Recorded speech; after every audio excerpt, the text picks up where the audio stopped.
Hey guys, lesson 2 here. Today talking about America entering World War II. Big idea or big question that we want to ask is neutrality, or being neutral, not picking a side. Is that a good option for a global superpower nation? Some of the topics that we're going to look at today: American attitudes towards joining World War II. How do Americans feel about that? The Japanese attack on Pearl Harbor briefly, and then the lives and duties of American soldiers once America does get involved in World War II. So, some initial tensions here in Europe and in Japan, thinking about kind of the events leading up to American involvement. While Hitler marched across Europe, the Japanese continued their war in the Pacific. In 1939, the United States dissolved its trade treaties with Japan, and the following year cut off supplies of war materials by refusing to trade oil, steel, rubber, and other vital goods.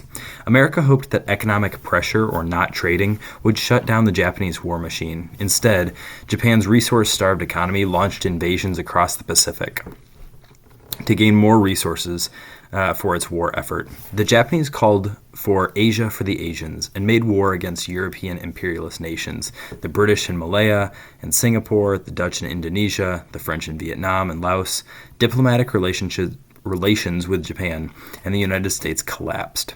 The United States demanded that Japan withdraw from China. Japan considered the U.S. oil embargo, or not trading, an act or a declaration of war. President Franklin D. Roosevelt initially supported the idea of the U.S. getting involved in the conflict in Europe, but many people across America did not want to enter the war. Roosevelt said, "When an epidemic of physical disease starts to spread, the community approves and joins in a quarantine of the patients in order to protect the health of the community against the spread of the disease." He also stated, "War is a contagion, or a sickness. Whether it be declared or undeclared, it can engulf or take over states and peoples remote from the original scene of hostilities, or away from where the war started. We are determined to keep out of the war, yet we cannot insure ourselves against the disastrous effects of the war and the dangers of involvement."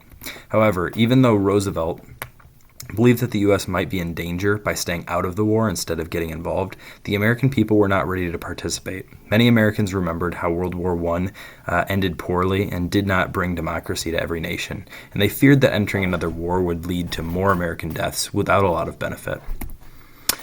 Before 1941, Americans' response to World War II was mixed. The United States did not completely isolate, it didn't completely remove itself from the war, but it also didn't get involved, it didn't intervene. Although the U.S. remained neutral until 1941, the Neutrality Act of 1939 allowed countries involved in World War II to pay cash for American weapons if they transported those weapons themselves across the Atlantic Ocean. Since the British had the most powerful navy in the world, they were the only country that could really take advantage of the cash and carry option, where they could buy American weapons and take them back to Europe. This led many people to criticize President Roosevelt for essentially openly supporting the Allies here. In 1941, the U.S. provided even more weapons through the Lend-Lease Act, which allowed them to lend weapons to Britain and France. In response to the Tripartite Pact, or the agreement, the formal alliance between the Axis powers, Germany, Italy, and Japan, Roosevelt signed the Atlantic Charter during a secret meeting with Prime Minister Winston Churchill, who's pictured right here, off the coast of Canada. This essentially guaranteed that the U.S. would be allied with the British. In turn, Hitler, who found out about this agreement, sent his U-boats to attack more American ships, just as they'd done in World War I, and so now American shipping is under attack.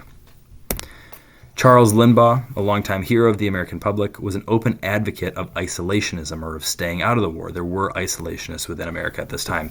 Lindbergh believed that the Soviet Union and Japan were the real threats to America, and that any involvement in Europe would kill more Americans. Although Lindbergh was often accused of secretly supporting the Nazis, which he probably did, his speeches convinced many Americans that it would be best to stay out of World War I. Japanese military planners under the leadership of General Hideki Togo believed that American intervention was inevitable, and they planned a coordinated attack to neutralize or get rid of the threat of the United States and other European powers, and provide time for Japan to complete its conquest or takeover of other nations and fortify its positions. On the morning of December 7th, 1941, the Japanese launched a surprise attack on the American naval base at Pearl Harbor, Hawaii.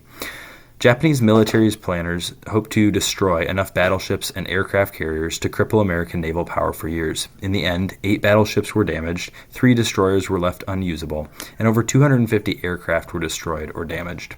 2,500 Americans were killed in the attack. American isolationism, or staying out of the war, fell apart with the attack on Pearl Harbor. Japan also assaulted Hong Kong, the Philippines, and American holdings throughout the Pacific, so islands that America was involved with. But the attack on Hawaii is what threw the United States into the global conflict. Franklin Roosevelt called December 7 a date which will live in infamy, and called for a declaration of war, which Congress answered within hours. Within a week of the attack on Pearl Harbor, the United States declared war on the entire Axis powers, Germany, Japan, and Italy, turning two previously separate wars in Europe and the Pacific into a true world war with America at its center. Almost 18 million men served in World War II from the United States. Volunteers rushed to join the military after Pearl Harbor, but many, over 10 million, were drafted into service. They were told that they had to join the military. Volunteers could express their preference for assignment, and many avoided the draft by volunteering, which usually allowed soldiers more control over which branch they served in.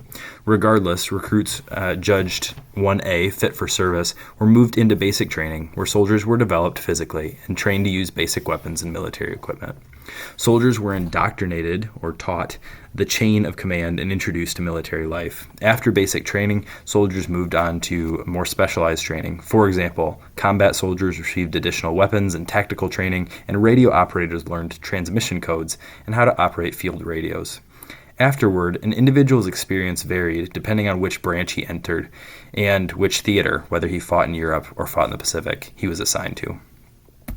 Soldiers and Marines bore the brunt, or the biggest effect of on-ground combat. After being brought to the front lines, they could expect to march carrying packs weighing 20 to 50 pounds, containing rations, ammunition, bandages, tools, clothing, miscellaneous personal items, and obviously their weapons. Sailors, once deployed, spent months at sea, operating their assigned vehicles. Larger ships, particularly aircraft carriers, were essentially floating cities where people lived for sometimes months at a time. Most soldiers lived and worked in cramped conditions, often sleeping in bunks stacked in rooms housing dozens of sailors. Senior officers received small rooms of their own. 60,000 American sailors lost their lives in World War II. During World War II, the Air Force was still a branch of the U.S. Army, and soldiers served in ground and air crews.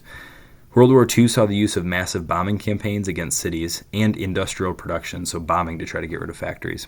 Large bombers like the B-17 Flying Fortress required pilots, navigators, bombardiers, radio operators, and 4 dedicated machine gunners.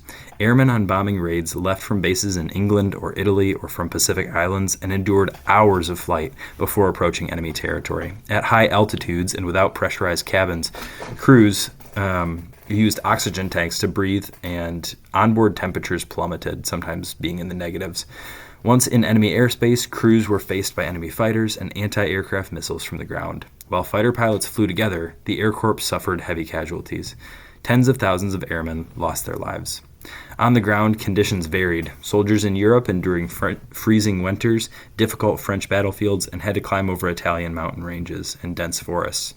Germans fought with a Western mentality similar to Americans: run out, shoot the enemy, run back. Soldiers in the Pacific endured heat and humidity, monsoons, jungles, and tropical diseases, and they confronted an unfamiliar enemy. Americans, for instance, could understand surrender as a wise, life-saving move. Many Japanese soldiers saw it as cowardly and dishonorable. Kamikaze suicide bombing missions, which Americans saw as a waste of life, the Japanese saw as brave and honorable. Moreover, American soldiers and American military leadership brought their historical anti-Asian prejudice to bear against the Japanese. Fighting the Pacific was often far more brutal than fighting in Europe. This is the end of this lesson, so ideas here going over how America thought about World War II prior to getting involved, the attack on Pearl Harbor, and then the lives of American troops during World War II.